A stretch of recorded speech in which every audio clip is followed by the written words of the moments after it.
iPads and other devices are called tablets because they belong on tables. They are tested 20 centimeters away from that big guy that I showed you before. 20 centimeters away. They are not approved to be held in the laps of little children, although millions of kids are having them now in schools because the people involved in educational technology and those involved in public health research are not talking to one another. Because if they were, they would understand that you're giving children a two-way microwave radiating device, and if you must give them such a device for learning purposes, put it on airplane mode so that it's not sending and receiving signals as it does otherwise. Now, this is some new modeling, again, that we've developed with colleagues in Brazil, and we can share with you how we've done it.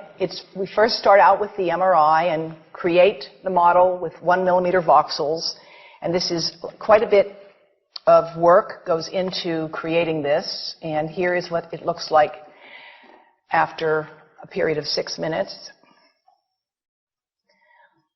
And that's really not as bad as it might look, because you see the red area only gets partway through the eye of the adult, right? The one that we're really concerned about is this one with the young child.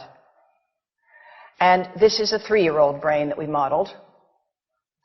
And you see that by the end of that 6-minute call, the peak radiation, yellow and red, is getting all the way into almost both eyes. And again, this is one call, and it's not going to kill anybody. It may not cause any biological effect whatsoever for 1 call or 2 calls or 3 calls. But the question is, what's the cumulative impact of this kind of exposure? How do we evaluate it?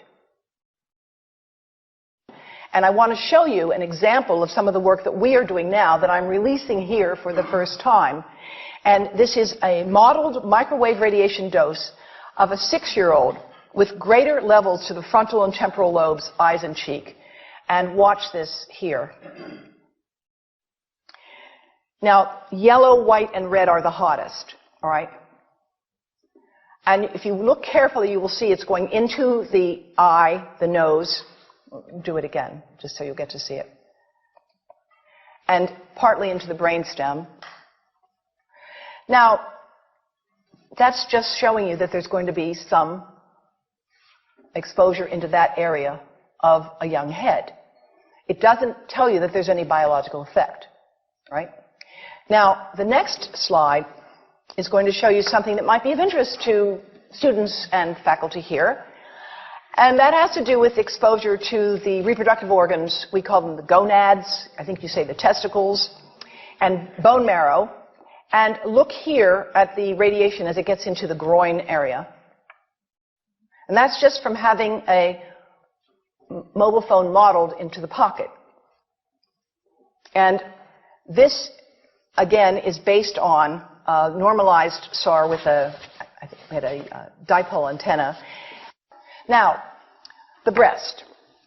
The breast is mostly fat, contains a lot of fluid. Things that contain fat and fluid cook faster in the microwave oven. Now, a cell phone can't cook anything, all right? Mobile phones do not pop popcorn. That was a fraud. They don't make any heat that we know of, otherwise they wouldn't be permitted. But they do go through things that contain fat and fluid, and we are now working at Environmental Health Trust with scientists at the University of California, San Francisco, scientists at formerly the president of the American Cancer Society of California, because we are seeing women who keep cell phones in their bras. Has anyone seen a woman put a cell phone in her bra? Hands up, please. Please tell them you've heard now why they shouldn't do that. And here I want to show you our first case report from 2009, and we now have many more. This was a Chinese-American woman who used her cell phone 4 hours a day in her bra for 10 years while she was driving. Now, and you drive with a phone on your body. The phone is smart. It's going to go from one tower to another, and it's going to say, here I am, where are you, here I am. And it's going to be going to max power each time it moves from one cell tower to another. And there it was right next to her chest. And the tumors that developed right under the antenna of the phone. unusual tumors. But in the meantime, people have a right to know how you can minimize exposure.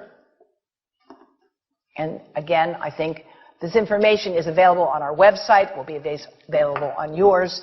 Remember, if you have to give a phone to a child, put it on airplane mode. And think about this. That microwave oven, it works because there's a metal box around the microwave signal, and the signal pings all over the place. Next time you get into an elevator or a train for any length of time, put your phone on airplane mode. Otherwise, that signal is going all over the place, magnifying and coming back. Keep the mobile phone away from you when it's on and you are asleep. Now, it takes a village to do a lot of things.